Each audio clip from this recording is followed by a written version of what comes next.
re simolola business ha rona mme re ne re dira yalo re rentile re sena ha re direlang teng go ba rona ene ya gola ra e godisa ka bobelotelele mo gare ga dikgwetlho tse ne re tsamaya mo go tsone go hitlhelle re nna le setsa re godisa re simolotse re hira babereki ba le bane gompieno ke bua yana re bereka ka babereki ba heta 30 kgolohela e kalo re dirile warehouse ko Kumakwane re na le branch ko Metsimotlabe Fantastic. Now maybe taking it to you, Arun, to hear your opening remarks when it comes to this panel discussion. Let me say your general view in terms of the budget speech. What are your sentiments looking at it initially without going too much into the details? And I think it's only fair to also give Arun a fair share of maybe telling us about his business as well. Yeah, no, absolutely. Without us maybe omitting something from his side. Yeah. Let's start there, Arun, before Thank you. sentiments. So I'll keep it brief. Yeah. But yeah, it's a similar story, except as Ma Botle was saying, she started at the time FAP. Yeah. We started slightly after that when FAP. Sorry, I'm being told that we need to. All right, sort you out. There we go. All right. Is that backtrack a better? little bit. Great. So what I was saying was, just as Ma Botle had stated earlier, she started her industry during the days of FAP. Yeah. We started slightly after that, so we didn't really benefit from FAP per se, but there was a lot of government sort of support for manufacturing businesses in Botswana back when we started in 1998. We started in Lubatse, as you mentioned earlier, and we've grown from there initially to South Africa, where we have established manufacturing operations there as well. And then within Botswana, we've expanded into, we've got a factory in Ramutswa as well, and distribution centers across the country in Gaborone, Pakalani, and Francistown. So we manufacture plastic products. So the biggest product that we make is pipes. Our pipes are used to transport water in infrastructure projects that are implemented across the region. As far as Tanzania, we've exported to Tanzania. And we've also got a residential offering, which we call CPVC, which is used for plumbing in buildings and so on and so forth. So that's a little bit of a background.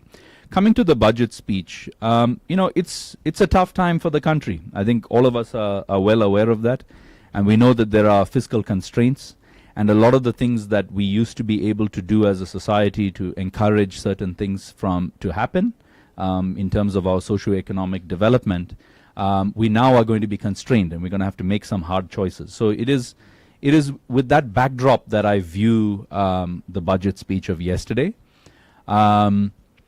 The way I see it, in summary, is that the budget was the budget speech as presented by the Honorable Minister of Finance was big on strategic imperative, and I think very consistent with last year's budget speech as well in that regard.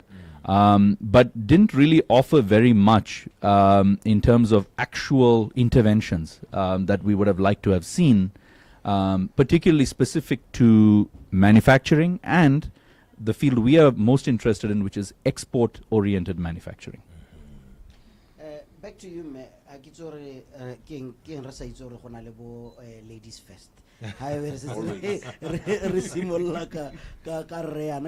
Maybe let's hear establish your sentiments on overall sentiments ka budget ya 2026 ya Mabane minister a e share le rona gore wena o setse mo go yone me so se tumeletseng ke ya leboga re reditse tona madi ka kelotlhoko Mabane hanala ka boya madi me se re se lemogileng ke gore e ganeletse go goreng di social grant re tshwanetse gore re le Batswana re eme ka dinao ya no re itirele re lemoga gore le ha se ga isa tlhole le mo le ga maloba ga ditemane mme re ya kae ga go ntse jalo temothuo backbone ya isolelo go tswa go lowe ditemane di tla Mabane di tlhala batsadi ba rona ba tshela ka temothuo mme botshelo bo ya ko pele yaanong batswana ko gore re boele ko morago ko re latlhileng tsela teng re a itse gore na re temana ga e tsenanong re be re itumela re tlogela ko magaeng re tla mo ditoropong re tla go bereka masimo a ba tlhoga ditlhare yaanong ke nako ya gore re boele ko masimong re boele ko magoleng re go epa re leme mme re na le kgwetlho ke seemo sa loapi seemo sa loapi mo gompieno is unfavorable re bua yana go na le merwalela ko bophanda mateng ka metsi a mo masimong a senya masimo ka kwano borwa re lemile ga re bona re le gano yana dijalo di swela mo masimong di a lela re lela le tsone ka ntate ya letsatsi mme gone go tla tweng ga go itlhoboge ke gore re tswelele kutlwe tona a bua thata ka kgang ya gore go tla ipua matamo gore temothuo e seka ya nna hela e re lebileng ko le godimong re nosetse ka gore dijo ra di tlhoka re ka tlhoka botsogo mme kana ga o sa je ga gona ga botsogo bo ka nnang teng dijo ke botsogo emma yaanong ke buelela dijo yana ka gore am in manufacturing under agriculture sector I'm milling not only milling ke rana agri shop le butchery you know o bua ka tlhako le molomo ke dio tse leng gore ditlhogo di a opa le ha tsela rena ra le rapelela gore a Jehova a re utlwele botlhoko kana ha tlhako le molomo e ka tlhagalla mo lehatsheng le re tshwanetse gore le batswana re tshwaragane ka mabogo re bele our political differences aside re lebe gore lehatshe la rona re lisa jang ko pele tona o buile ka banana a bua ka gore go tla nna le mentorship e leng gore ba tle ba mentoriwa gore ko bohelong ba neelo di-grant tse ba tla simolang di-business ke ne ke re ha o filwe ke rotloetsa banana gone go gore ha o neetse o tshwanetse gore o tshware ka thata bona ko re tswang teng ko FAP go ne go se motlhong mme re ne ra tshwarelela gore ha o akanya go tlogela go le thata o akanya gore botshelo bo tla bo hedile o akanya botshelo ba next door re ha di-shopo maopi o ka tsaya gore ha ke la boenta trading ya ipereka ke bereka setšhaba ha ke tšhaisitse shopo ya letsa ha ke na stock ke tshwanetse gore ke tsoge ke go dumisa di-machine bosigo ke dire stock se sang go dishopong ka lebaka la gore ke rile setšhaba sa me ke tla se direla o itse go le motshegare go sa kgathalesega gore seemo se ke heta mo go sone sa reng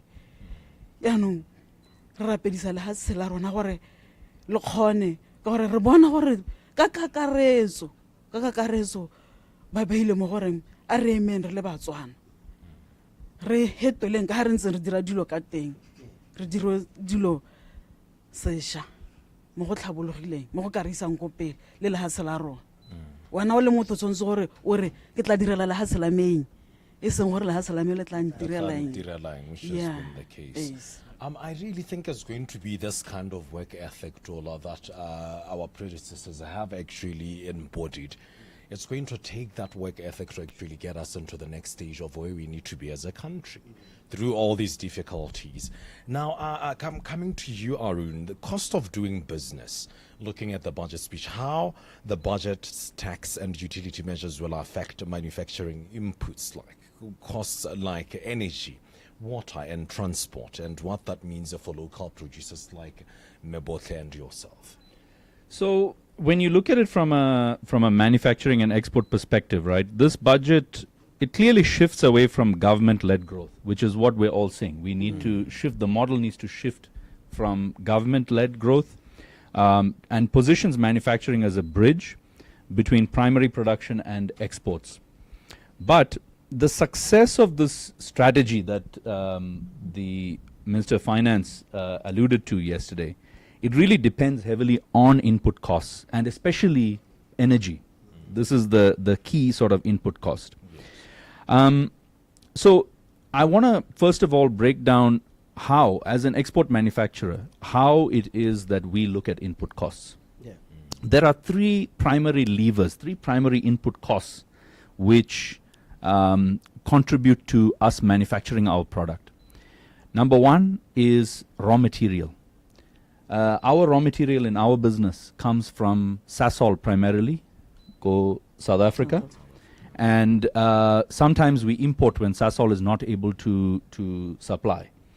And Sasol, they use what's known as import parity pricing, which means if you're located at the coast in Durban, they charge you one price as if you were going to import that raw material to Durban. And if you are located in Botswana and they have to ship your raw material to Botswana, they're going to charge you what you would otherwise be able to import it at, so that they disincentivize imports. Now, the problem with that model is that it disadvantages Botswana automatically, because if I set up a plant in Durban, my raw material cost is going to be 8% less than Lubatse. And I have to make up for that 8% through my other input costs. What are my other input costs? One is the cost of labor, the other is the cost of energy, and the third is the cost of capital. Now, over the last 27 years that we have built our business in Botswana and the region, while Botswana has been logistically located in a disadvantaged position from our business's perspective, we have made up for it because our cost of labor, when adjusted for productivity, still was competitive. Our cost of energy was competitive against the region, and our cost of capital was competitive against the region. In the last year, since we have started going down this path of fiscal consolidation, the other input costs have gone up. And I just attended a public hearing from BERA where BPC now wants to increase by 46% Imagine. again. So it's a very tough environment. Yeah. And so what I would say is that we understand the need for such interventions to happen because it's unsustainable, the path that we're on. However, this sort of high increase in the cost of energy could have been avoided with some planning and some foresight into how we can get there. They could have been increasing by 5% per year rather than 40% upfront. So the cost of energy is a huge issue. And all our other input costs are also rising. One important point before I hand over back to you is to note is that we as export manufacturers are not in control of the final selling price of our product. That is determined by markets that are not Botswana. So the regional markets in South Africa primarily, but also increasingly Zimbabwe and Zambia and Namibia determine our price. So we can't control the selling price. And we also seem to be losing our competitiveness in terms of input costs. So we have to do something to change that. Listen, we'll continue up with this conversation. Before the day ends, understand what the budget means for your wallet. Catch us live at 6 p.m. on Pep All Nights. One nation, one economy, one conversation. Powered by Gabs FM with our valued partners, Khori Capital, Access Bank, Rera Partners, Anderson in Botswana, Botswana Tourism, Botswana Institute of Banking and Finance, and Legal Aid, as well as, of course, Gabs FM. Power to engage your world.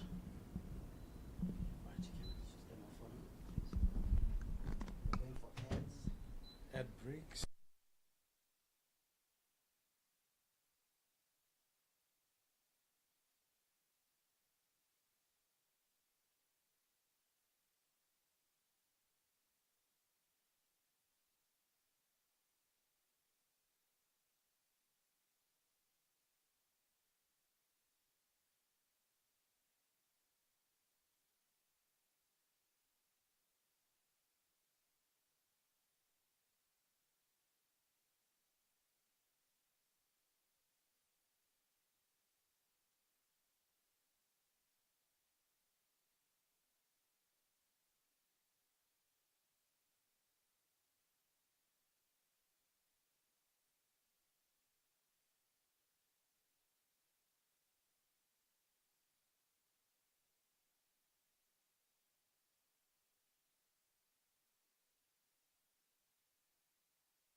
it's green, then it's on. Yeah. Just switch on. Okay.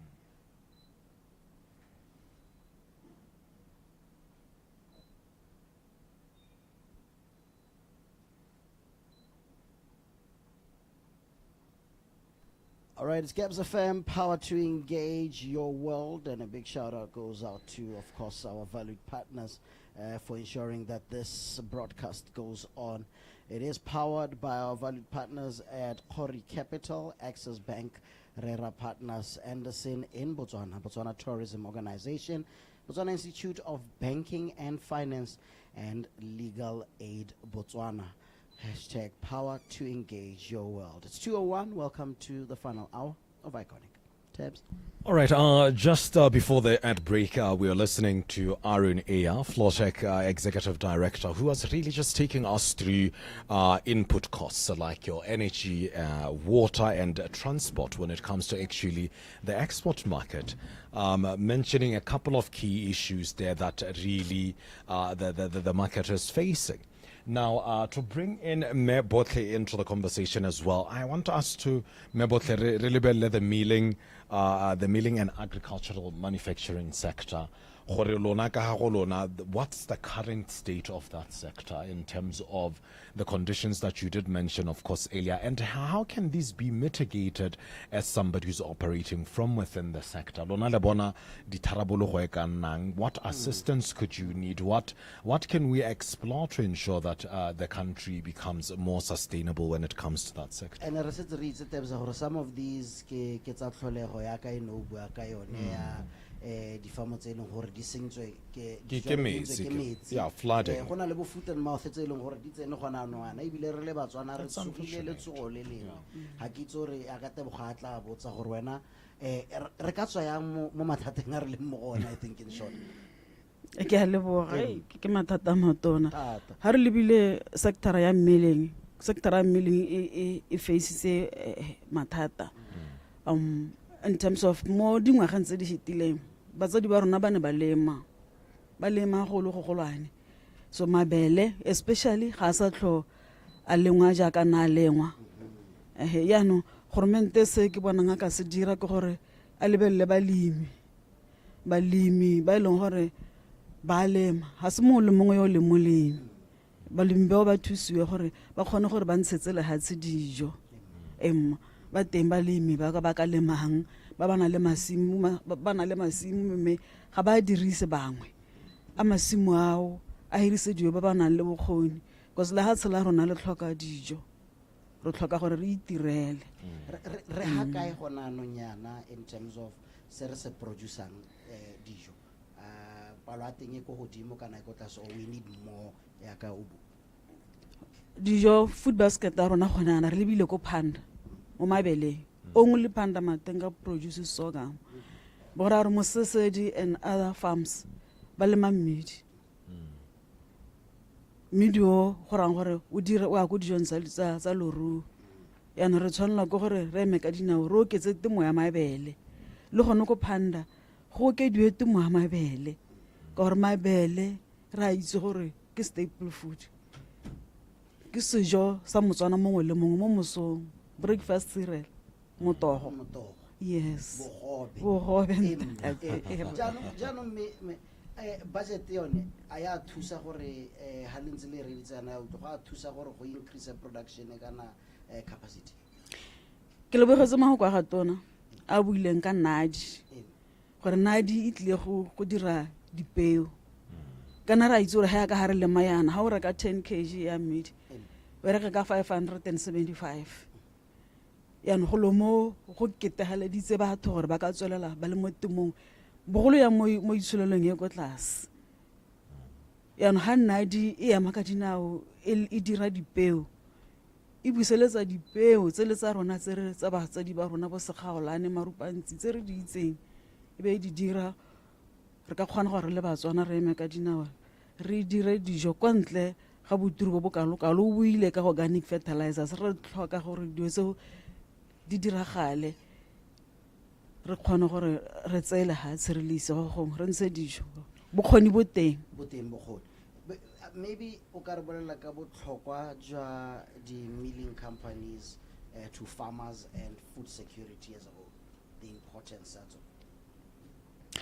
re botlhokwa molemi ha a lema obvious o na le market dimilara as for me ke tsa 200 tons ya mabele per month o ka bona gore ke mabele a kanang kang a mantsi yaanong se se botlhokwa ke gore bam e beilwe e le buffer storage yaanong bam mo ngwageng ngo gormente na a ntshitse molao wa gore all farmers ba ise produce ya bone ko bamo yaanong bamo ga go ntse yalo re rotloetsa gore e leke gore go se ka ga tlhokagala dijo yone ya ka gormente a e beile gore e nne yone leitlho la gore mabele ga a tlhokagale kana any grain ga e tlhokagale ha e bona grain ya kwa tlase e na le bokgoni ba gore e source outside gore grain is ka short mme gape grain bam a se ka a nna mosidi a se ka nna competitor ya rona a ka nna player a ba nna referee ho ke gona ha re ganang teng re le ba sidira re no bam store mabele rona re le ba sidiri tla tsa go wena o se kwa sila a o sila gore tsenga gore re eme ka dina gore ano re lwelwe yena re lwele mabele ko difamara ra itsele ko difamara ka gore re ka kgona gore re buele difamara gore re lemeleng so many hectares mme ha gore menta re ba mo mabele a go ba motle ba mo ska sile ka ya gatelela mo bomong ba ditshilo tsotlhe re bua yalo. Absolutely. Yeah. You know, Mebotle does mention solutions that government introduced. Arun, coming back to you, you know, also the Botswana Mercantile Exchange (BMX) was put forward as one of those new products or tools that can be used to actually improve the market there in terms of export. Now let's look at disciplined execution and our ability to implement, because I heard you ever so slightly mention this concern. How do you think these mechanisms can be placed can be put in place in a way that's effective, in a way that is that actually translates into benefit for the players within these different markets? Thanks. That's a really good question. Actually, I think the issues of implementation are a lot around alignment. So I see that we have a strategy. We've had this strategy, export-led development, for quite some time, right? This is not something that we've been talking about now. So from a strategic perspective, as I alluded to earlier, I think we've always had this view of our future is going to be driven by the private sector, and our future is going to be driven by export-led growth. That's how we're going to create jobs here. The issue that I see is that we have this great strategy, but then you look at the actual interventions, the policy interventions on the ground, and they are doing somewhat the opposite. So, for example, there's no incentive specifically for exporters. So I'll give you an example. China, how did they build an industrial base? They have incentives for exporters. So if you look at why a solar panel, for example, is so cheap from China, is because the Chinese government was subsidizing those who export solar panels specifically for that industry to develop it. Those subsidies are going out in April. So they're timed and they're specific, and they are specifically targeted to develop particular industries. You know, I mentioned earlier about how we have a distinct disadvantage because of our geographic location in terms of raw material imports from the coast. You know, why can we not come up with a subsidy for exporters to say, if you import raw material from wherever it is, whatever your raw material is, and you process it in Botswana, and then you export it back and you can prove that I exported this, why don't you get some sort of a rebate on that? That can sort of target export manufacturing as a segment to say, we want to encourage export manufacturing.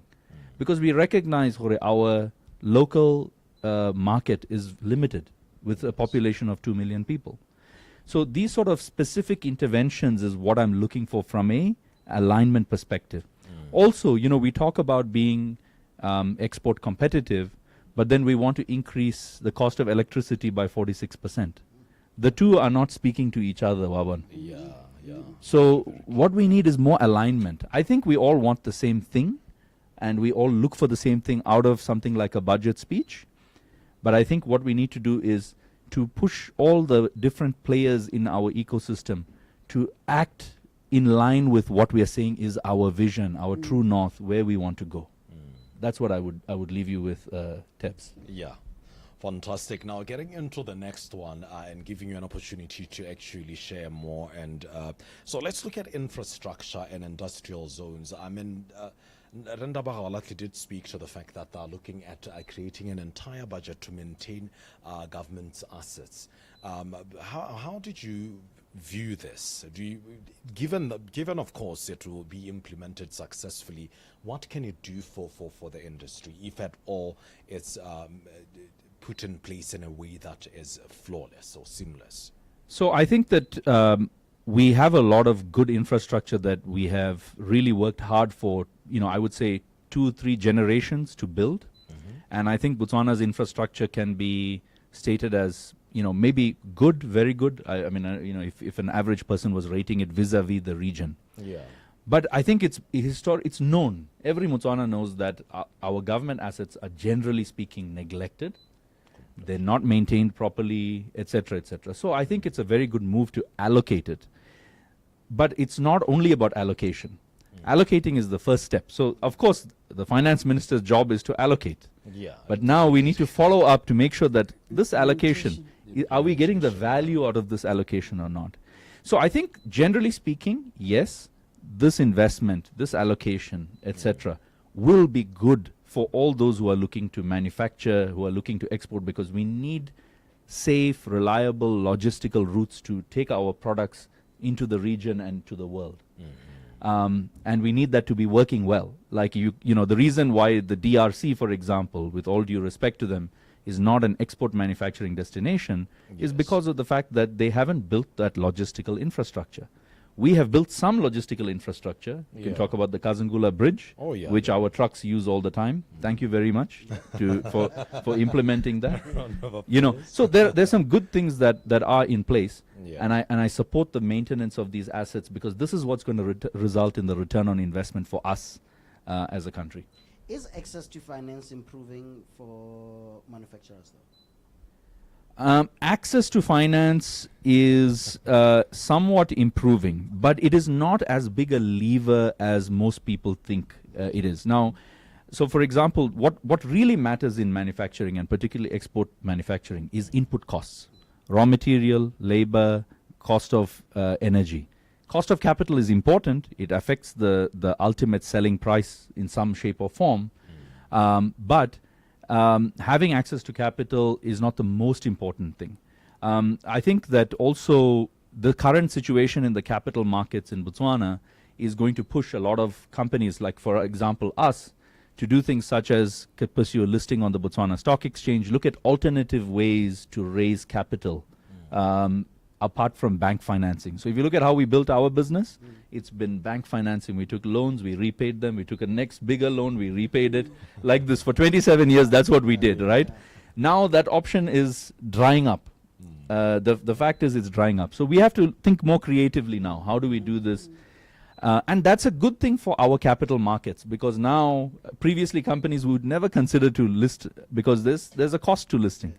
They're now thinking about listing, and that's going to be a good positive effect of the current state of our capital markets. So we need to control the access and the cost to capital. Definitely, it needs to be increased, but it's not as important in the overall equation as other input costs are.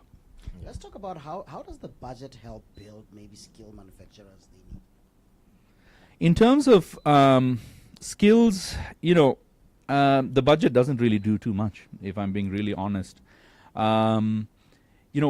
already have a reasonable amount of skills. I think we need to be open to bringing in skills from the region into Botswana to supplement what we already have, and we need to enhance our skills that way. I think we've done an incredible job educating several generations of Botswana to reach the point that we have. Now we need to create the environment to give them a chance to hone their skills.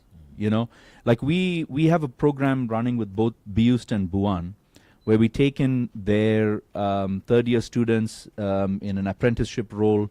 They come and work at our factories and they learn how it is to work in an industrial environment. Because yeah, reading in a book and doing in physical form are two completely different things, particularly when it comes to engineering. Yeah. You know. Absolutely. And so we need more industries where our young people can go and they can hone their skills and they can become the best in the region at doing that. And you need to create a melting pot where we can bring in other skills from the region who may already have advanced skills, and we need to supplant them and put them together with our young people so that we grow together. Absolutely, absolutely wonderful, wonderfully put, Arun. Now, bringing it back to you, Mebotle, when Arun was speaking, I saw you nod when we were talking about access to finance, and also when we was talking about implementation. You did say implementation is one thing. So I wanted you to just quickly throw in your 2 cents when it comes to those two specific factors of your market. Yeah. Accessing finance is one thing. So more haruna more we have SIDA.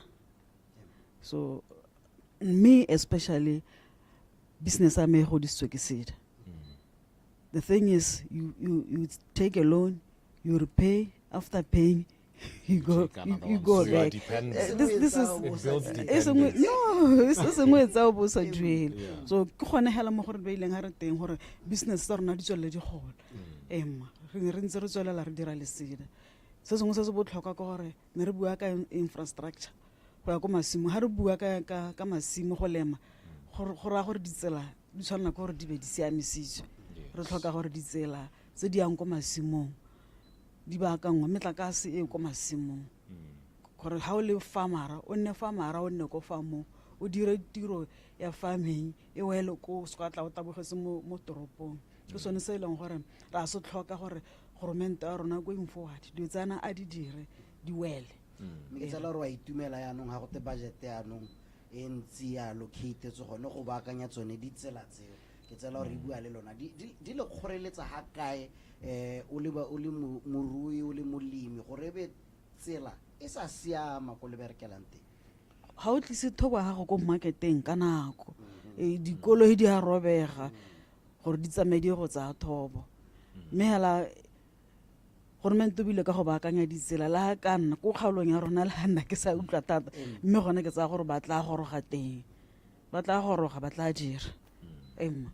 We'll be back as we wrap up our conversation. Remember, before the end of the day, understand what the budget means for your wallet. Catch us live at 6 p.m. on Purple Nights. One Nation, One Economy, One Conversation. Powered by Gabs FM with our valued partners, Khori Capital, Axis Bank, Rera Partners, Anderson in Botswana, Botswana Tourism Organization, Botswana Institute of Banking and Finance, and Legal Aid Botswana. Hashtag power to engage your world. Can you switch off for a second there? We can breathe. Anybody wants anything to drink? Water, drink? Thank you so much. Good? Woo.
All right, it's Gabs FM, power to engage your world. It has been a very interesting conversation with our guest this afternoon, of course, myself and Tebogo Mokoto on Iconic.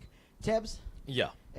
we have picked up Hore, we need to stop our heavy reliance mo ditaimaneng. As Absolutely. always. We need to look at other opportunities tse di dirang.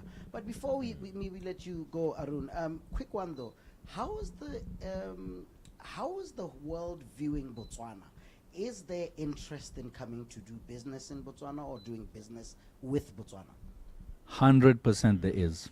I want to first frame it from the context of the rest of Africa. Yeah. So I travel extensively throughout the rest of Africa, Yeah. and I speak to many entrepreneurs there, potential investors, etc. I can tell you that in the rest of Africa, Botswana is viewed as overwhelmingly as a stable, legitimate, and very prime investment destination. So whenever I talk to my friends, colleagues in other parts of Africa, they say, "Oh, you guys in Botswana, you are the best. You're the best in Africa. Like you guys have got, good governance. You've got rule of law. You've got, no restrictions on capital, etc., etc." And so definitely, I think we have got a good reputation. We should be very careful not to spoil that reputation during our lifetime, so that our kids are not spitting on our graves. Very, very important. Absolutely. So that's my takeaway point. All right. Botswana ha ntse tsama oba bontsha seo se tshwereng. A ke se bana le kgatlhego ya gore ba ka dira kgwebo le rona ka kwano le lona ka kwano mo Botswana. Appetite ya Botswana ko ntle ha ntse tsama wena o e bona jang? Yes. Especially South Africa, ba rata bopi jwa mabele jwa rona ba Botswana. So ra tla tshwanela ke gore bopi ba mabele re bo tlodisa di border. Even ko UK go na le bang ko UK ba na le interest le gore ba rekise bopi bo ko UK. So dijo tsa rona kana mo Botswana ke dijo tse leng gore tota the home grown food di na le dikotla. Na le dikotla di siametse gongwe le gongwe gore di ka jewa emma yano yaka di tla goroga yaka re na bua ha re bua ka Botswana kagiso stability se se le mo Botswana le hela transition e neng a diragala ka ha go change puso go mo go ne ga rutela ha se gore there's something unique ka le ha se la Botswana so le ha se la Botswana is well positioned go attract the investor. Ra bona gore re ntse ra bona tsatsi le letsatsi ra bona re go diragalang ko Uganda ra bona gore ko Tanzania go diragalang e be re boela gape mo gae mo lapeng e be re bontsha batho gore a transition of power ga itle ka thollo ya mali. That really speaks. It's a volumes. big deal. It does. Apparently, because we love so much power, we love power so much here as Africans. As Africans, we will fight. For 100 years, you want to sit on that chair. It's absolutely ridiculous. In closing, as we wrap up our conversation, mafoko a gago a bofelo ke eng mme o tshepise le bona ba go South Africa ba ene gore ba emetse one mabele a gore a tla goroga a go goroga leng jang a wa bona dio tsentseng ha ntse di bua mo budget speeching gore mme ntse re tsamaela gone ko Ra leboga me re leboga ga borone FM Thank Gabs you. FM Yone. Gaborone re leboga gore le bo lo re laleditse re lebogele motutuna ya tona ya madi jaaka letse ala ka bo ya madi o ya dile ka botsorere me re dumela gore if implementation e dirwa re tla bona le ha se le hetoga re tla go pele ka gore re batla gore le ha se le tswa ha le leng teng le ha godimo ya no ra leboga Batswana re lebogela tirisanyo mmogo ya lona jaaka ha re le bagwebi re hano ka lona a re tsweleleng ra gen le ha tsele ga gona po ka le agang a tswa kwa ntle ha e se rona o bona ka e bupi bopi ba rona bo mo dishopong tsotlhe tsa Sefalana bobidwa ma field bo enter trading ke bopi ba o bitsa ba re dudu bobidwa bopi jwa dudu bupi jwa tutu Yes. o ba bolelele le mo camereng gore ba ye go reka bupi jo Look for that in stores. in stores right now.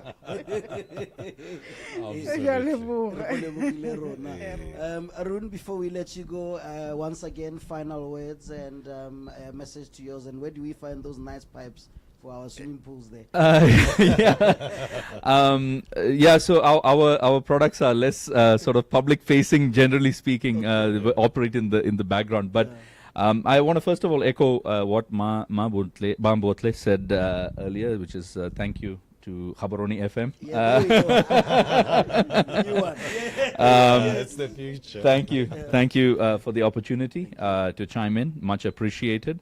Now, in terms of sort of parting words, this budget it gets a strategy right, which is export-led growth, value addition, private sector manufacturing. And the test really now is on alignment, especially on the pricing of energy and input costs. Because at the end of the day, it is competitiveness, regional at least competitiveness, if not global competitiveness, and not protection, which is what is going to keep factories, jobs, and exports in Botswana. So I think there needs to be particular attention paid not only by government, because this is not only government's responsibility, it's all of our responsibility to step up to the plate, to take ownership and agency for where this budget is going to take us. And so what I would implore upon all of us, all your listeners, is this is the time for us to come together. This is the time for us to make our country very, very competitive. And how do you make it competitive? By making rational decisions and making decisions which are in line with merit. So not making decisions because it is the popular thing to do. Yeah. Yeah. This is not a popularity contest. Yeah. Dollar is with these guys, so let's nah. Yeah, Merit. no, it wouldn't work. Yeah. Yeah. So that's really the trick, and that's what I'd like to see. So I'd like to commend obviously Rekha Olatle in terms of taking over this position at a very tough time. Yo. But it's what he signed up for. Yeah. And I'd like to thank his team for coming up with this. I think for the rest of us, the message is let's align, let's get together, and let's push this over the line. We really need to see this happen if we want to preserve the good reputation that we've built. Over the years. Thanks to our forefathers. Yeah, indeed. Indeed. Yeah, that is the voice of Arun Iya, the Flowtech Executive Director. Thank you so much once more for being part of this conversation. We appreciate your time. Also, a big thank you, Koho Memo Ketsi, the Managing Director of Bo Inter Trading. Leka mosome tsamayang le modimo a le baballe tswella re tle re je metogo re tle re je Bogobe. Thank you so much. ebile bona le lerotsenyana. Leseswa. Ra leboga. Thanks, Tabs. It's such a pleasure.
long press.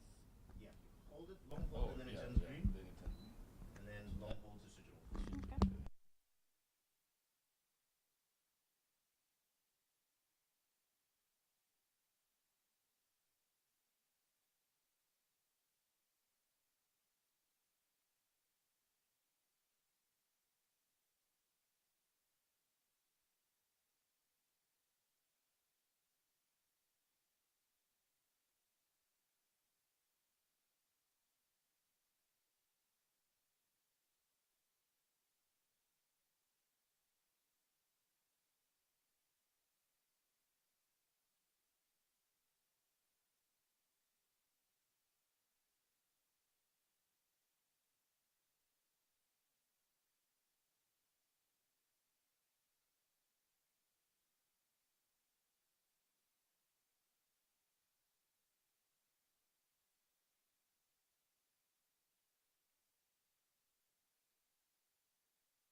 Right, to Gabs FM, power to engage your world. A very, very good afternoon once again, folks, and welcome to a panel discussion amongst many. As, of course, you might be aware, we did have an interesting budget speech that was delivered by the Minister of Finance as well as the Vice President of the Republic yesterday, Ndaba Haolati, being his second in office. And, of course, we're going to be talking in depth a little bit about societal issues and how they do affect different members of society. I did mention the fact that we're going to be having a panel discussion that centers around human rights, and joining me in conversation this afternoon, we're joined by two highly esteemed guests, with first being, of course, Mr. Edwin Zwaipe, who is a highly qualified and accomplished educator, a labor relations researcher, as well as a consultant with expertise in economics, business studies, and industrial relations. Mr. Zwaipe, thank you very much for joining my panel again this year. It is always nice to see you. Yes, nice to see you too, and I believe it's going to be a good show. Fantastic stuff. Yeah. And secondly, joining us this afternoon, we're joined by Met Dumisang Bagidi, who is a lead HR consultant. A little bit about Dumisang. She has more than 8 years experience in human resources in Botswana. She holds a master's in business administration, a postgraduate diploma in human resources management, and a BSc in information technology. Dumisang, thank you very much for your time. I do appreciate you being here. Thank you for having me. Right, fantastic stuff. So our panel this afternoon, I think let's try to take a bit of an easy tone. I know that there's a lot of technical language that was used yesterday, but for the sake of my listener at home, I'm going to try and simplify it as much as we can when we talk about, human rights. But first things first, the minister gave quite a lengthy speech yesterday. There was a lot of things that he discussed, from some of the good things, some of the bad things. But from your perspective, Dumisang, let's maybe begin the conversation by talking to you. Some of the biggest takeaways that you picked up when listening to the minister and the vice president yesterday, or Setseng Maabane? In all honesty, one thing I took home was the fact that there is acknowledgement of our current situation in the country. Unemployment, it has been mentioned a couple of times and over again last year and the years before that. There's been mention also of issues of health, and I love most importantly that there was a bit of mention, especially in the new legislation that speaks to labor law in Botswana. There's mention of mental health, which has been in the back burner for the longest time. So the incorporation of that, or consideration of that, in what now we say we're focusing on and trying to move towards as a nation was, I'd say, amazing. However, there were certain things where I felt, okay, but the how part, how are we going to go about some of these things? I think that's some of the areas where I felt I lacked to, or rather the speech itself did not really properly convey such. But I do hope that when we do get to the implementation in the different ministries and departments, we will see that come to light. Fantastic stuff. And to you, Mr. Zwaipe, Leabone Young, the speech that was given yesterday, did it tick all the right boxes where you are concerned, especially where your field of expertise lies? Did it also have something lacking? Yeah. Well, when it comes to employment and labor, it's very difficult to say specific things like my colleague to me saying until it's spelled out in detail. When it comes to job creation, for instance, infrastructure development is there, so you have to make a lot of assumptions about how jobs will be created out of the development projects, and we don't know the estimations and projections of the targeted jobs, so you can't really say much. But like she's saying, the next stage of the budget cycle, which is called the committee stage, that's when it's spelled out how each ministry, like she used the word ministry, would then do, especially both sides of the recurrent and then the development side. But then when it comes to employment as a sector, or labor as a sector, it does have some of the aspects which also come out, which we are interested in, like education and training, because it's linked to skills and productivity. And then there was a lot of emphasis on productivity, even though it was total factor productivity. And then there's the issue of what the government now uses the terminology of social sectors. So we then assume that social sectors is closer to the emphasis on social security and social protection, which is our game. I mean, that's what labor is interested in. And then welfare issues, they were mentioned. And then, of course, rapid development, rapid job creation in terms of ikageng, so public works program, because we think they are rapid, so those short-term jobs. And then there was something that was a focus, which is TVET revitalization. It's been the talk of government lately, so it's also an interesting area. Okay, very interesting. The budget allocations. I don't think it came as too much of a surprise when we talk about the allocations by the different ministries, specifically that the largest chunk went to the Ministry for State President. It is an all-encompassing ministry. The defense as well as justice have since been moved to that ministry. Do you feel like when we talk about the social aspect of things when it comes to where the money's been put, is enough money being taken towards that ministry? Things like your Botswana Police Services, which are supposed to be the ones who answer the call, is enough being spent in those industries, or is it a case of us tending to throw money at our problems without really trying to get to what the root cause of those problems actually is? Maybe to you, Dumisang first. Okay. Ladies first, always. Awesome. I liked when you brought up the issue of root cause. To say, to some extent, I felt like we haven't yet done an in-depth analysis of what exactly our issues are and how we can possibly combat, if not curb them. So, for instance, yes, the Ministry of State president, the idea or somebody would think, okay, defense bagong, so no more ga gona koloi ya mapodisi to attend to this, no more this and this and this and that. But then if you take it a notch back and see gore me in the past years, I'm not trying to paint any negative picture, that is. In the past years, what have we really implemented the budget that allocated accordingly, and has it really resolved the issues? So possibility is that solve the right problem at that given point in time. So I would say the most evident thing that every Motswana maybe sees is that Renal Batata unemployment, Renal Matata health, Renal Matata security, safety, jalo jalo dipola no. What is really happening is the issue that the resources are dio such that we would need money to bridge that gap, or is it an issue of policy? Public policy, maybe let's tweak this, let's do this before we can start shoving money in all those different areas. So I think I'm going back to the implementation aspect to say, I think I'm interested in seeing how that is going to plan out. But ideally, yes, some areas I would say my DIC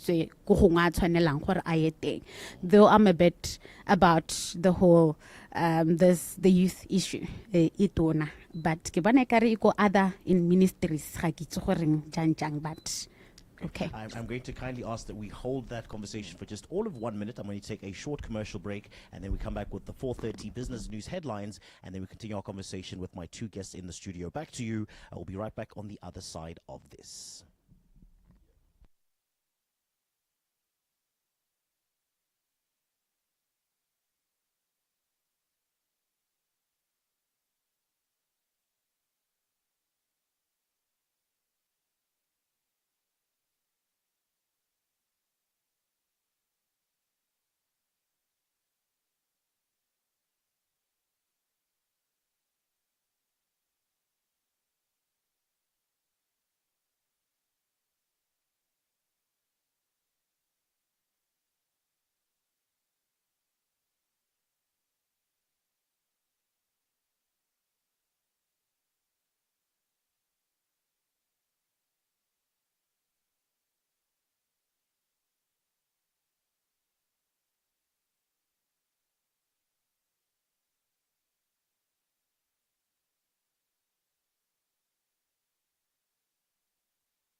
I'm trying to pay attention.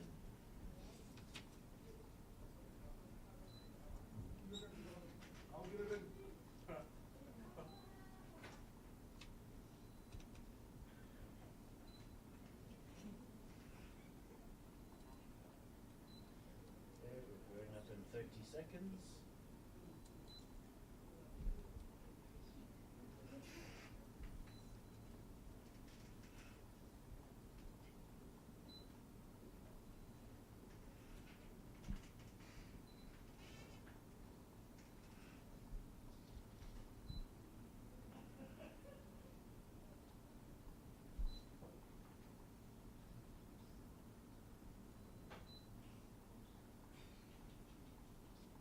As we can do.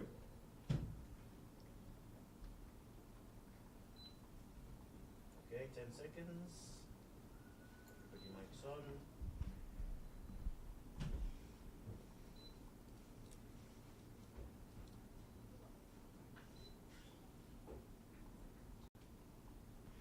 Right, to Gabs FM, power to engage your world. Welcome back to our conversation this afternoon. As of course, we're having a panel discussion that focuses around the budget allocations for human rights and social protection, focusing a little bit on employment as well as balancing economic growth with citizen welfare.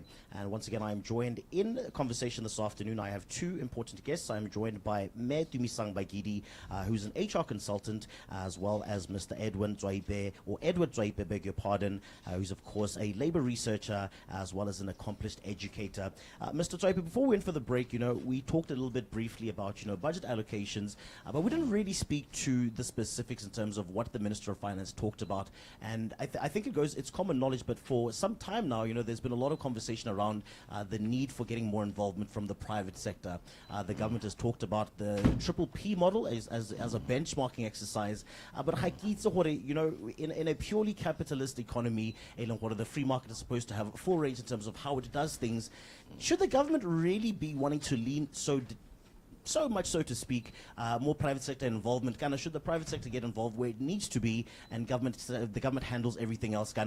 Is there an expectation that there should do 50%, and you as the private sector should also come in? Is there a dependency that we're starting to develop as the government of the day in terms of saying, maybe we need more private sector involvement, but the private sector doesn't operate like that? Yeah. It's a very good question. It's a pertinent question, actually. I'll say two things. The second one is the BTAP issue. I'll come back to it. Okay. But the first one is the one you have raised, the issue of the policy mix and the role of government. What should government do? What should it leave for the private sector? Is the private sector interested in that which government leaves? And that's a very pertinent question. Now, I'll just try to be brief on the structure.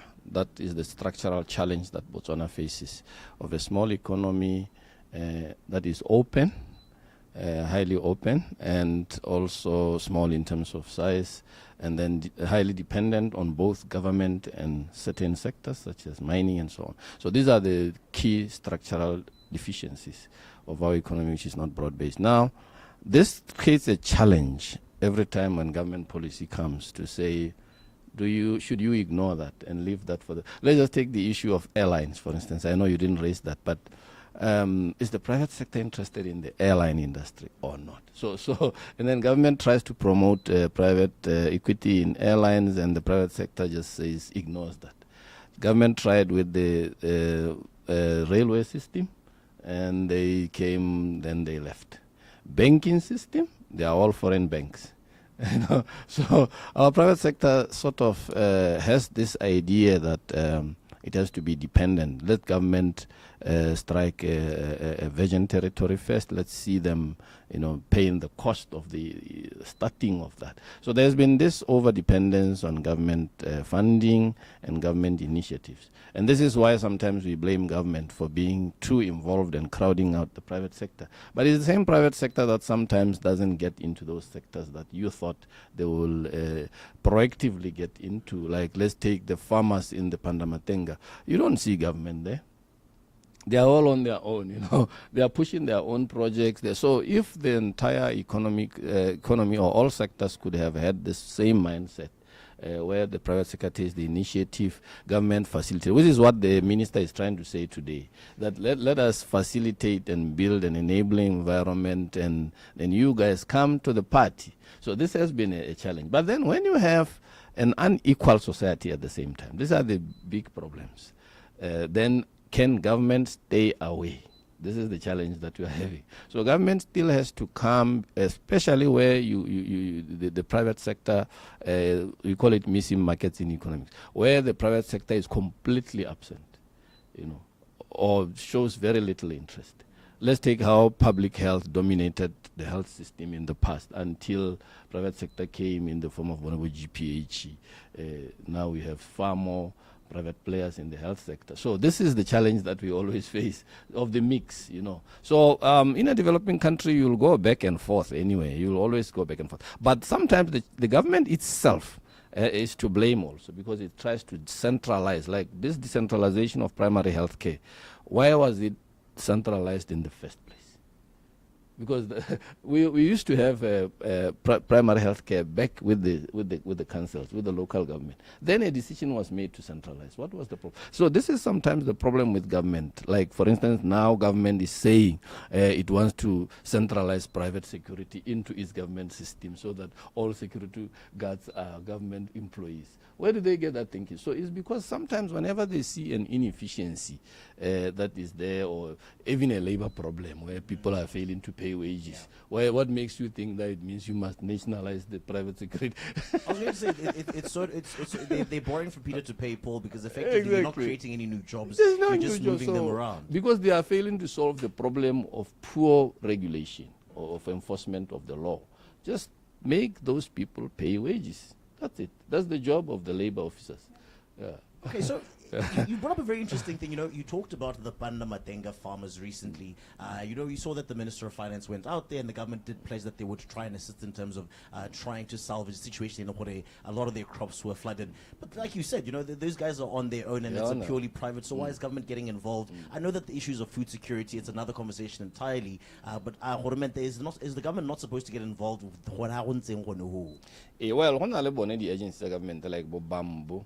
And then there is, of course, the insurance side, whether private insurance would have covered those losses as so-called acts of God. And then, of course, whether flood protection systems are effective. That's a public system. That's a public good that ought to have been there. So now there you cannot blame the farmers. Flood protection is public good. It ought to have been there, just like fire. So then it becomes questionable. That's where government then would have to be in and take the blame for failing to be proactive and looking into the past. Looking into the future, so that it doesn't happen like that. It could have been fire, like I said, in the case of tourism. It could have been fire. It could have been anything. It could have been a pandemic, like foot and mouth. It could have been anything. So yeah. Bagidi, let's switch back to you, and let's discuss the issue of balancing financial discipline and societal protection. Again, this just goes back to the initial conversation about throwing money at our problems and hoping for the best, and expecting whatever might come. With looking at how the budget has been allocated in terms of where the money has really gone to, the majority of which go into the recurring budget, which is mostly things like your salaries, and again, it's not really addressing some of the societal issues at their core. Talk to me about how we find a bit of a balance in terms of where the money should actually really be spent, and where do we learn to be disciplined, and then where we actually need to be a little bit more adventurous with how we're spending money. Okay. All right. Everything still boils down to the bottom line. What is the core issue at hand? Right. And as you rightfully put it, firstly, let's avoid just throwing around things.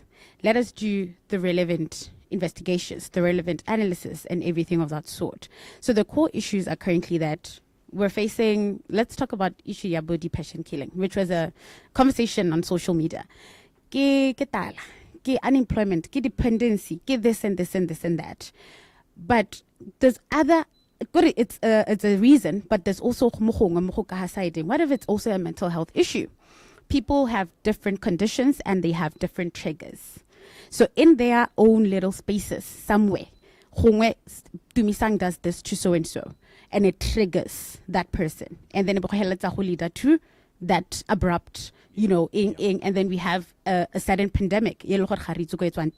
But did we actually try and establish? There was also mention some of these issues. Maybe have conversations with them and try and understand, what led you to this? What led you to this whole rape situation? What led you to unaliving your partner, your family member, your whatever? And then we also come to an issue, it's it's prevailing. Yeah, unemployment. Yes, he mentions the programs that are currently put in place to try and guard against the situation where you don't depend on Tumisang PTY Ltd hiring you. You can actually do that yourself and then render the services. For instance, you have skills, you have this and that. Come provide these things and then get something in return. But temporary. What now are we saying about in the long term? So the budget, the way I saw it as well, it got more about a futuristic in the next 10 years, in the next so years. But what about now? We have issues. So should we fundamentally restructure how we actually present a budget? Is that what you're saying? That is what I'm proposing. Yes. And there'll be something, preliminary to that. There's also issue, maybe let's just talk about the youth. There was that youth engagement, the PITO, that happened Malobahelan, and then the budget is here. So can we say what was shared then or discussed then was really properly implemented? The idea is there, but maybe let's try and do the preliminaries necessary before we come and try and act on it. He mentioned jumping, for lack of a better word, jumping the gun. So sometimes okay, this is how we do it, and then we act. Maybe some of them require us to build up to whatever. I'll also throw in another bone to say, maybe let's look at the Employment and Labor Relations Act. It's packed. It's heavy. And for, I'll say, progressive employers, it's going to be a cup of tea. Pizza tumisang, pizza so and so, but the baho trainer bariana wa change chawira, whatever you do. Onela mamang ho reveal the policy, you're well and good. What about Baba Singh in that category? Bahota batabali in the mud. And in that process, what happens to their workers? And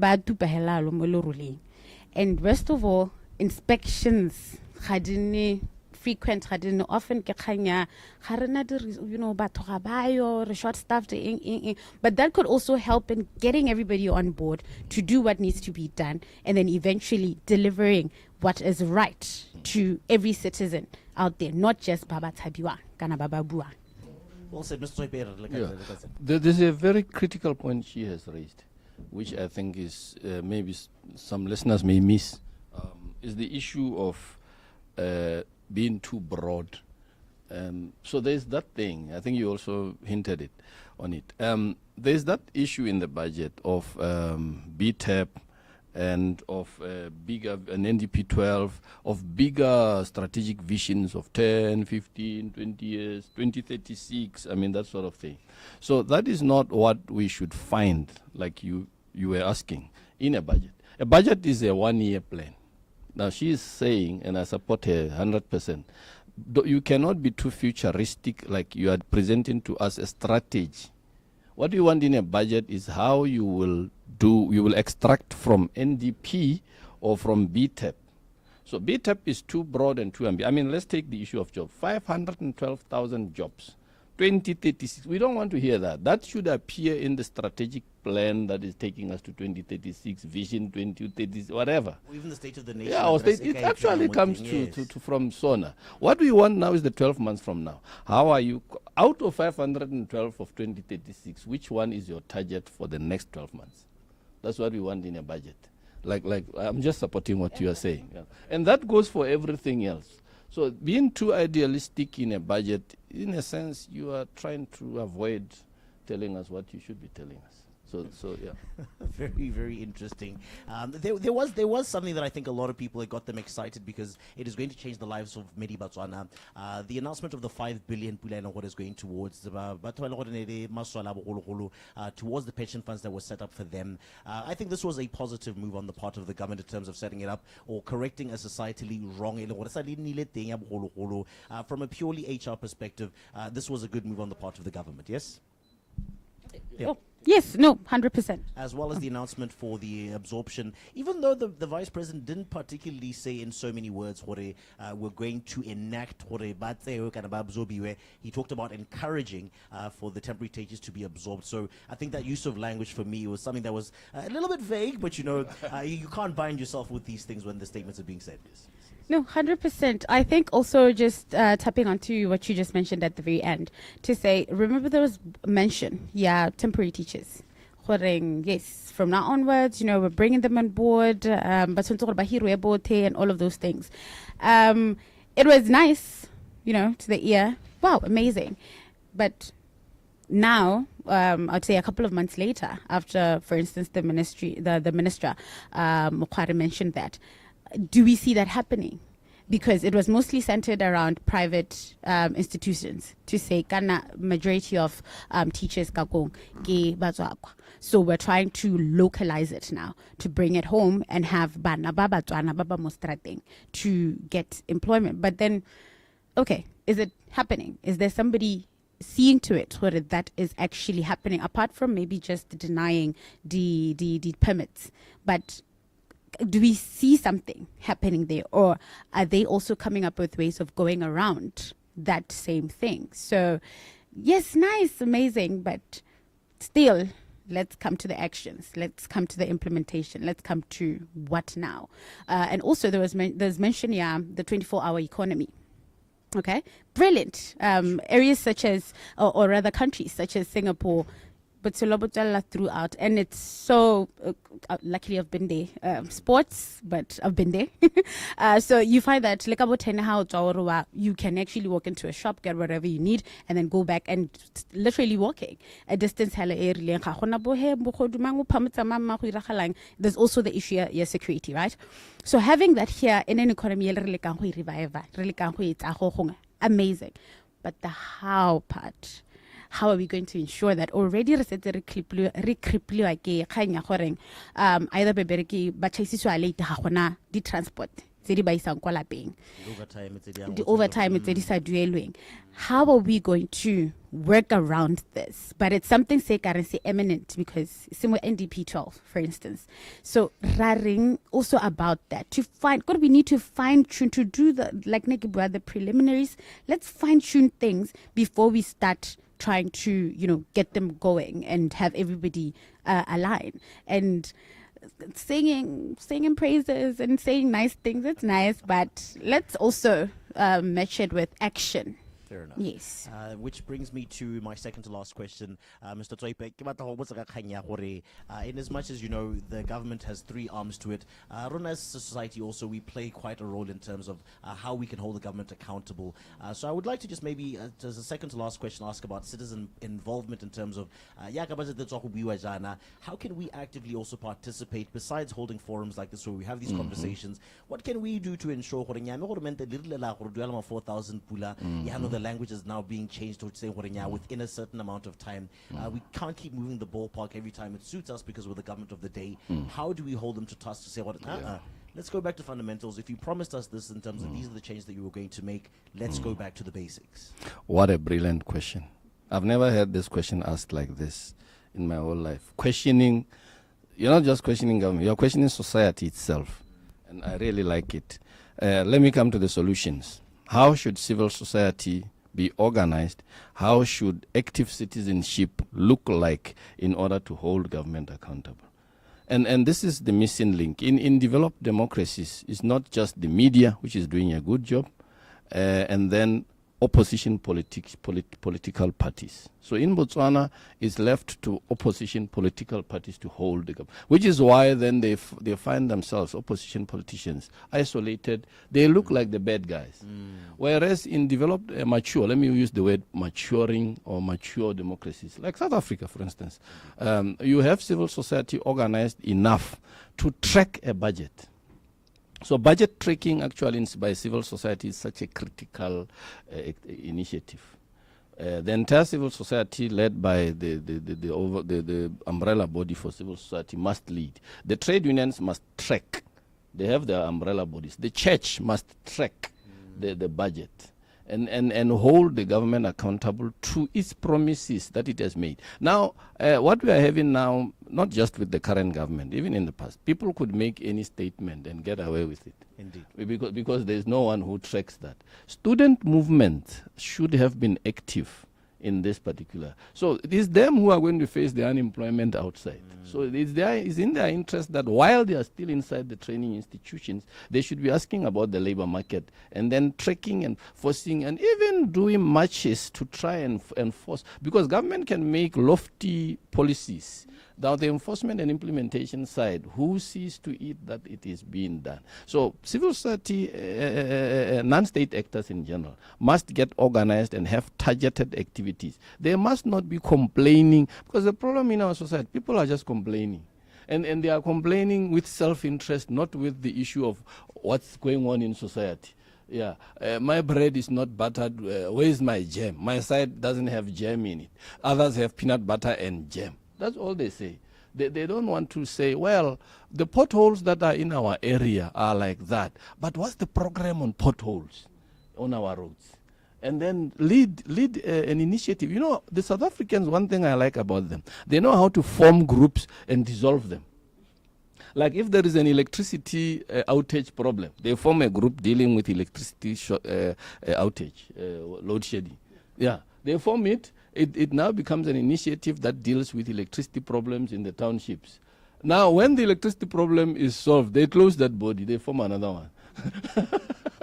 That's how active. And then the media joins them, and so on, and the rest of civil society. Then that eases the pressure on political opposition, so that it doesn't play a sole, parliament and so on. Yeah. Fair enough. And to you, Maya Bagidi, the same question in terms of how do we maneuver? Honestly, I'll align with my esteemed colleague here to say, firstly, we need to also empower ourselves. Before we can start making noise about something, we firstly need to empower ourselves to say, firstly, what is the situation that we're currently facing? What is the challenge? What is the government of the day saying about going around the challenge or maybe solving it? And then what is it now doing about it? Because most of the things, that's where the gap usually is. We say, we'll do, yay, we sit back, and then we wait and keep complaining to each other. I was going to say, what if we talk about the Ministry of Health specifically, what the minister says one thing, but when you look at the reality on the ground, it's another thing entirely. Totally so different. What do we do besides go to social media? Exactly. So then we talk to each other about that. We go on social media, like you're saying. But are we doing anything that's, I'm afraid, I'm avoiding using progressive again, but doing something that is actually progressive, like he actually mentioned. We're not saying let's go out there and strike all over the place, but let's have a united front that actually is aimed at addressing the challenges on the ground, and let it be so firm and robust that it's not willing to bend unless there's really something on the table, rather than just a smooth let's talk, okay, we're done, we go back home and it's still the same thing. Let us have such, and it comes from the society in general. No one will come out of nowhere to come and solve our problems. So at some point we need to do what needs to be done for ourselves, but obviously within the bounds of the law. Fantastic stuff. Unfortunately, I've run out of time, but I will actually allow for you guys to maybe just leave with a parting statement for the person who's listening, something for them to ponder about as they go about their day, as they go about their week, and as, of course, they go about their next financial year. Just as a quick thought, this is what you need to be thinking about as you go about the rest of your year. I'll talk more about the issue of effective implementation that she raised. So out there, I would like Motswana to think this way, that a budget is an extension of broader strategies such as NDP 12, such as BETP, and so on. So therefore, Motswana should be active in linking their minds to what is happening around them. I'm just borrowing from what is happening around them and link them to the budget. And say, I have a role to play, either to pressurize that things work this way or to support a progressive idea that the government is doing, because there are other good things that the government is doing and therefore needs to be supported, like the examples you have given about absorption of unemployed teachers and so on and so on. So issue effective implementation, for instance, on labor rights, like the new law that is coming, everyone should be involved and everyone should be worried about how that is going to happen. And then loss of jobs in terms of employment protection, people should be worried about whether the legislation and enforcement protects their jobs. And then lastly, in issues of education, for instance, is there efficiency of spending?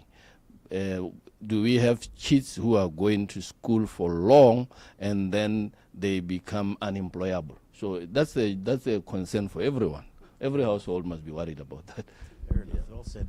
And to you, my Baba Gideon. Yes, I'll just take it up from the education aspect to say I think it's high time we also lobby for, I'd say, when necessary, the removal of certain courses which are now obsolete.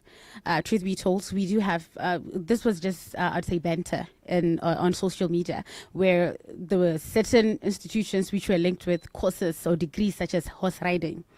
But if you look at it from a certain angle, you'd realize that the message of the day was that there's certain courses that aren't really marketable and aren't necessary for our economy at this point in time. So maybe it's also time for Motswana kwa lapeng to lobby, have somehow push the government towards having it clear to say these are the main, because for instance the labor market observatory, it's supposed to be a tool that can provide such information. Which skill is heavily invested in the market, in the labor market? Where do we have the scarce skills? Where do we have the gaps and all of those things? And that is exactly the same thing that institutions di mo Botswana di push bana towards studying for, so that we can fill the current market.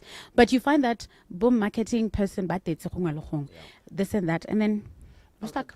That just brings me to another conversation, but I think we'll have to revisit this on, because when we talk about the education system, the number of kids that are not making it to those courses anymore, it becomes very difficult for you to get into those programs. That's another conversation entirely, but we will have to revisit this at another time. Mayor Tswaipe, as well as Mayor Bagidi, thank you so much for your time this afternoon. I think Motswana ko ga is something, and of course we will definitely revisit the conversation a little bit later. Thank you for having us. Very much. Right, folks, we're going to take a short break and then we come back with the news at 5. I do apologize for them being so late.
Okay, cool.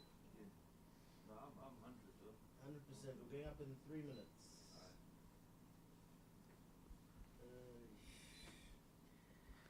What a day it's been. You don't miss the trouble, the hustle and bustle of having to be ushered to Parliament, to go listen for a couple of hours. You don't miss that? No, well, I usually would be in my office uploading it if it were talking about the latter ones, because we were putting it up on BW Government as it happened. And then I would, when it was all over, I would go and catch a piece of the reception. So Because you guys used to throw a ball afterwards, or there was a banquet or some sort. it was just refreshments. Is there a world where you'd go back to public works with the government? Well, I wouldn't be like waving my hand, please, please. But if the one thing is, if a president asks you to do something, It's hard to say no. it's hard to say no.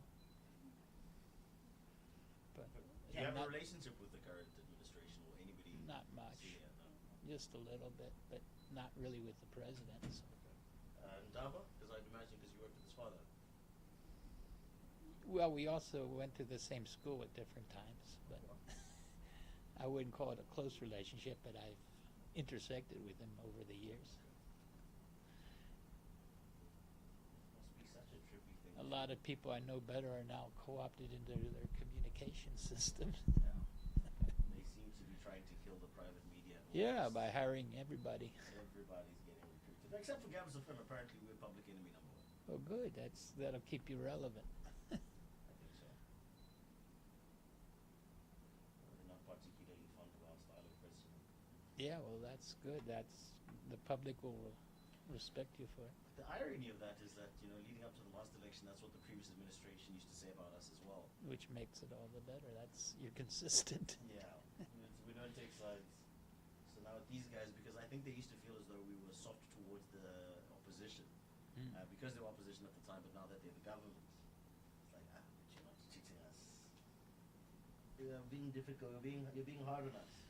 Well, they're not behaving all that different from the previous administration, and so far we'll see. But I'm not seeing a second republic yet. More of the same. Yeah, there's a Who song going back to classic rock, baby boomer type music, called "Won't Get Fooled Again." It's George W. Bush made that expression quite famous, actually. There was a speech he was giving, and he says, "Fool me, shame on you. Fool me, can't get fooled again." yeah. Something- Fool me once, fool me twice, shame on me. Yes. Fool me once, shame on you. Fool me twice. I think that's an old one from Grandma, though. So when George was saying it, he just says, "Fool me, can't get fooled again." Are you on the app, Monty? We're about to go. Okay, Sim says we'll use the highlights. So, okay, cool. Yeah. Okay, Gabs FM, Power to Engage Your World. That was music taken from Justin Timberlake. It's called Until the End of Time. I think it was taken from his Future Sex Love Sounds, if not the 2020 experience. But it brings us to 20 minutes before we have to love and leave you. But because today's Tuesday, not before we have a conversation with our favorite academic. That is, of course, Dr. Jeff Ramsey. Good evening, Dr. Jeff Ramsey. Welcome once again to the Purple Studio. Lovely to be here. Purple Studios looking better than ever this evening. Indeed, it really is. But thank you once again for joining us. I know the last 2 days have been quite busy in terms of what we've been doing with the budget speech. Sure. But I think we'll always have time to have a conversation and catch up with you. So let's get right into it. What are we talking about tonight? I on thought another we would episode? talk about Kosi Makaba II. We've talked about his ancestors. We've talked about his son Sebecho. But Makaba was a very important Kosi. He ruled over a critical time in the history of our country, from 1790 about to 1825 exactly, because we know more or less when he died and where he died. He's remembered as a great warrior. He could be put alongside, Shaka and Zilikazi, those types of people. Although he predates most of the Mfakane. His last battle was one of the first big battles of the Mfakane era in our country. And so he's very well remembered as a great Kosi among the Bangwaketse, but I think arguably he has a legacy that's wider than simply, praise poems from the Bangwaketse. during his period of time, he fought almost all of his neighbors, and most of the time he won, with one or two exceptions. He defeated the Bakatla Bahamanana, but then out of that came this special relationship between Bangwa Ketse, Bakatla Bahamanana, and even the birth of the Kosi Musialele, and also the origins of why Hamafikana is a Bakatla Bahamanana section in Kanye. He had some wars with the Bekwena that were pretty mutually destructive to both sides. But the one battle in particular I'd want to highlight, after some early skirmishes, first of all, he established Kanye as the center of the Bangwa Ketse. So that's an enduring legacy in and of itself. And then in 1788, 89, 98, 99, he had a war which involved the Barlangbu Ratlo, but it also involved Griqua. And a German fugitive named Johannes Blum was his German name. He's better known as Jan Blum.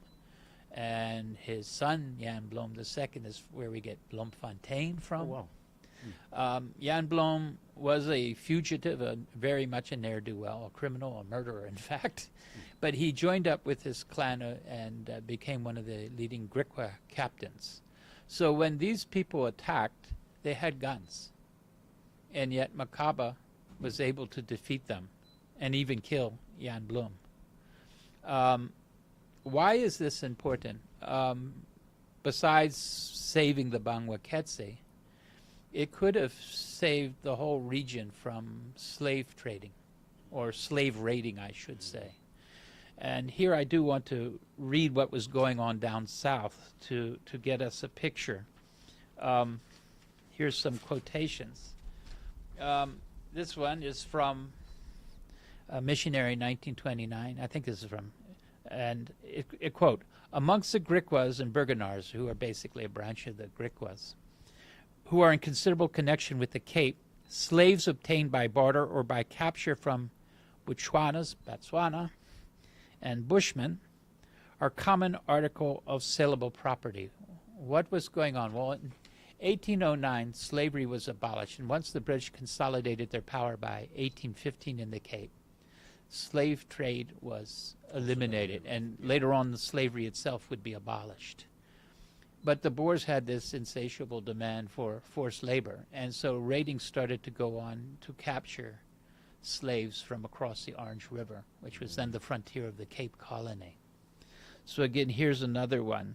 This is from the Grahamstown Journal in 1834, showing that this was a long-term situation.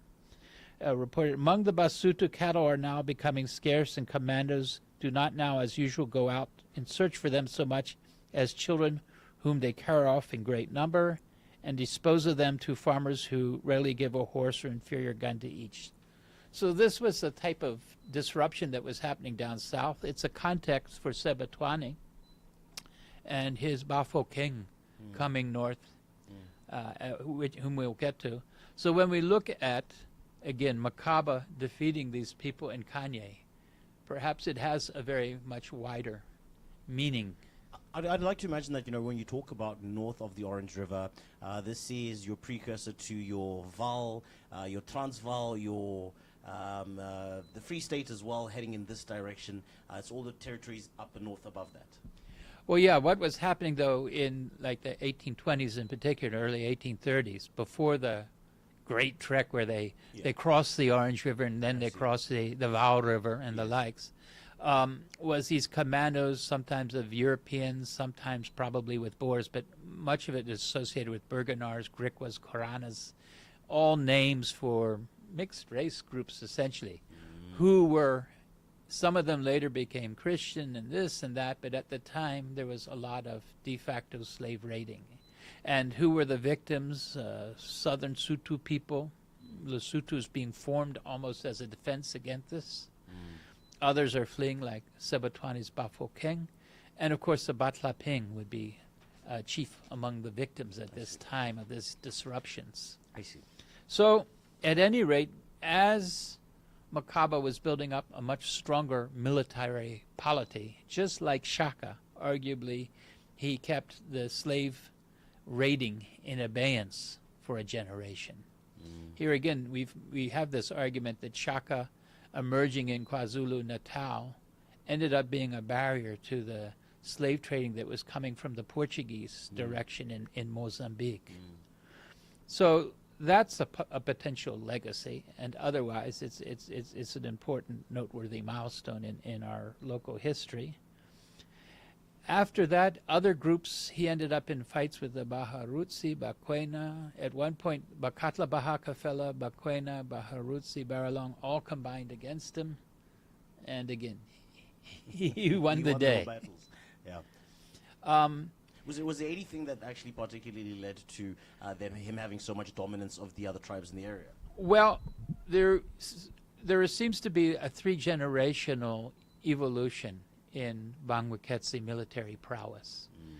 And we see it finally well documented with Sebejo, his son, who we've talked about and how he defeated the Makololo, he defeated the Amandabili, he defeated the Ovaherero and the That was likes. a famous battle in the northern part of the But country. well, the yes. battles at Ditubaruba and Yes. Dutwe, Okay. and then later in the Hansi region.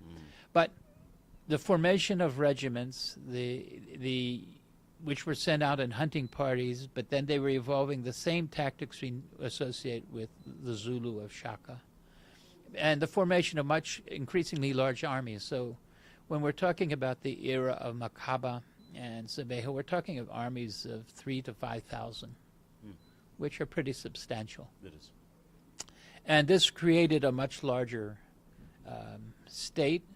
Moffat visited Makaba in 1824, and he stood on a hill, was counting all the housing, and made an estimate. It's only an estimate, but he estimated that the population in the region around Kanye to be about 70,000, Goodness.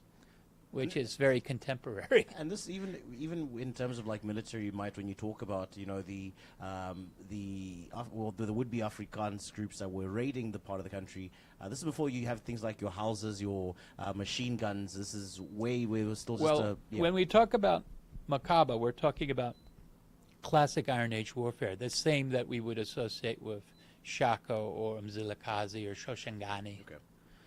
This is pre-gun, except guns are starting to appear. So again, we go back to that Battle of Kanye. They actually were able to defeat these, notwithstanding the fact that the attacking party had some guns. Okay. Mind you, these were the more old-fashioned Yes, musket type the of muskets, guns, yes, which were a little more easier to overcome. But what Makaba is famous for 2 types of battles. Defensive. At Kanye, he built stone walls as defensive positions, and so on 2 occasions, Kanye was basically besieged or attacked, and the attackers were pushed back. But he's also known for his open field battles. So he was called the Rada Maleta after his father. His father had been is sometimes given the credit for starting this strong tradition. And some of the tradition has a somewhat darker side in the sense that they were also putting down the Bakwateng and other Sheikh Kalahari, we would associate them with today, groups in the process. Nonetheless, they built up this situation. In 1808, another event occurred where a British expedition, an early British expedition, known as Cohen Anderson Darwin expedition, visited. Then they went on to, we know, Mule Polole, and we know nowadays that they perished along the Limpopo, were probably ambushed by a group called the Balaka. Be that as it may, the tribes in the south who feared Makaba put out the word that he had killed them. And this was widely believed for a while. Although Moffat didn't believe it, thus his ultimately going up there to open up the situation. But this had the advantage and or the disadvantage of closing the road to the north for a while, except for ne'er-do-wells like Blom, and there was another one named Conrad Dubuis, who's quite notorious, but who was trading with the Bangwaketsi. But Makaba wanted to open up trade relations with the Cape, probably to get guns and other products, to trade ivory and skins and the likes. So that was his ambition, but it was being blocked by the Batlaping, who were happy to have the missionaries at Kudamani. So be that as it may, that still might have been a blessing in disguise too, because when the Boer trek occurred, they did not go up the road to the north, Yes. but as you were mentioning, they went in a more easterly direction. Yeah, yeah. And that, in the longer term, gave Botswana in the west some time. Yeah, and maybe that's actually why the how or the why settlement would then center around where we are today.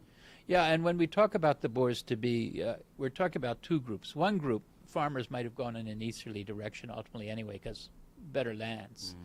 But another group, Potgieter's group, the group that who initially clashed with the Imandabili, they were out for ivory trading. And the road to the north would have been the logical route, rather than going easterly and then up into the Limpopo, which is what they ended up doing. Okay, very, very interesting. You talk about him passing away in 1825. We know exactly what happened, Yeah. where it happened. Maybe you could share. Well, there was two battles. In 1823, Sebetwane's emerging Makololo, they were called Makari by the Bangwaketsi at the time, attacked. They did defeat the Bakwena and scatter them, who then took refuge among the Bangwaketsi. But they were pushed out. But then in 1825, they came back, and there was a big battle. And this is part of my inspiration, because the other day I went to Juaning, and then we were passing by Losa Banyana, and which is demarcated. It's just, a bit west of Kanye. That is the battlefield, where there was this massive battle, which on one side had Bakwena, Bangwaketsi, and Bakatla Bahamanana against Sebetwane's people, led by Makaba. And it's a very controversial battle. We only know it from different oral traditions. Some traditions suggest that Makaba may have been betrayed. Certainly almost all the traditions agree that the Bakwena fled, deserted the battlefield. And they were supposed to They were be- under Murokomo, who was, and when we say the Bakwena, Murokomo was, by this time, we often talk about Sechele. Sechele had already fled Murokomo. Murokomo had killed had been the ringleader to kill Mutswasele II, who had been a big rival to Makaba II. Be that as it may, at Losa Banyana, neither side achieved victory, but Makaba was killed. Sebetwane was wounded. Well, we could say that the Bangwaketsi were defeated, but neither side had a decisive defeat. The Bangwaketsi withdrew, and the Bafokeng withdrew, and the Bakwena Murokomo fled into the Kalahari. And yeah. that was the end of Makaba, but it wasn't the end of the war, because that's what set up Sebejo, who took over, his son's subsequent campaign in 1826, after the Bafokeng set themselves up in Ditubaruba to lead an army of 4,000 plus up to Ditubaruba and launch a surprise attack and expel the Bafokeng from southern Botswana. This Difetkane era was quite unsettling. Was there a reason why there was so much wrong? I know we've talked about it in detail, but We have theories because we don't know, and the classic thing about, Shaka started it all doesn't make any sense at all, because Shaka, Shaka himself never came close to Botswana. Some of his raiders came close, but they were fighting the Imandabili at the time, not Botswana per se.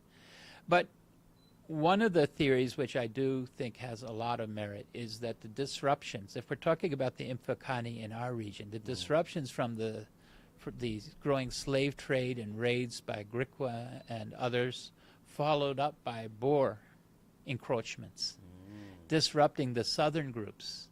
That certainly seems the most logical explanation for Sebetwane's people, the Bafokeng joining with the Bataung and other groups who, having lost their land, ended up raiding more northerly Botswana, Marafe. I see. So that, and then there's a wider argument, and it's a debate, and it was originally pushed by a guy named Julian Cobbing, who tried to blame everything on slave trade and European. There's been a bit of a pushback on that, and a lot of Cobbing's original evidence involving certain battles and things has been debunked. But I think the general argument, overturning the Zulu aftermath argument that, well, Shaka waged war on his neighbors, then all of his neighbors, like ping pong balls, just started bouncing all over the rest of the region. There may be something to that. Amandabili certainly fled Shaka. But when we look at these groups that were most involved in coming into Botswana initially, we're looking at the Makololo of Sebatwani, originally the Bafokeng. And there we see a direct relationship with the disturbances down south. I see. And just as a final question, passing away in 1825 with the battle, do we know where he's buried? Or is there I any don't know type if of- any elders would be able to. What I can say is that he was probably buried on the battlefield, because that was the tradition at the time. And in the olden days, they would bury a great leader on the battlefield, and they would pile stones onto that site over periods of time. So in that context, I suspect that, yes, he's buried there, and that for a long time his grave was known. Whether there are any elders today who could that would be locate able it, to point that out. I yes. don't know. It's possible. Maybe consult Kosi Malope. But we know where the battlefield is. We So know if where any the battlefield excavation or is. anything of the sort was to try and happen, Yeah. maybe some remains can, Well, Europeans who passed through Botswana in the 1840s, some of them noted that these cairns were all over. It wasn't just Kosi, but any great person who fell in battle. And so their relatives and others, anybody who passed by the grave, it was like taboo not to put a rock on it. Dr. Jeff Ramsey, thank you so much again for your time. Very interesting story. I think it explains sometimes why the relations in the South tend to be so complex. Yes, All right, thank you very much for your time, Dr. Ramsey, and we'll see you again next week, Tuesday. my pleasure. All right, folks. It is 2 minutes to the hour of 6. It's time for me to go home. But, of course, remember that the conversation does continue on Gabs FM. Coming up next is, I believe today is a Tuesday, so it should be Wellness Live with Kojo alongside Dr. Seketeme. And then, of course, between the 7 and 10. No, that's not happening today. So, Poliso's coming right up next. Remember that there is a panel discussion that's going to be having, I think it centers around policy in terms of what happens with the budget speech yesterday. Come again? All right, it's about taxation. Oh, yes, so there's a proposed, there's some amendments that might be on the way for those who are the top earners in the country. I think it is anything past 33,333 pula. You can expect a 2.5% increment from 25% till about 27.5. So that's one of the things that I'm pretty sure that he will touch on. The show begins at 6 o'clock this evening. Have yourself a good evening, and from us, bye-bye.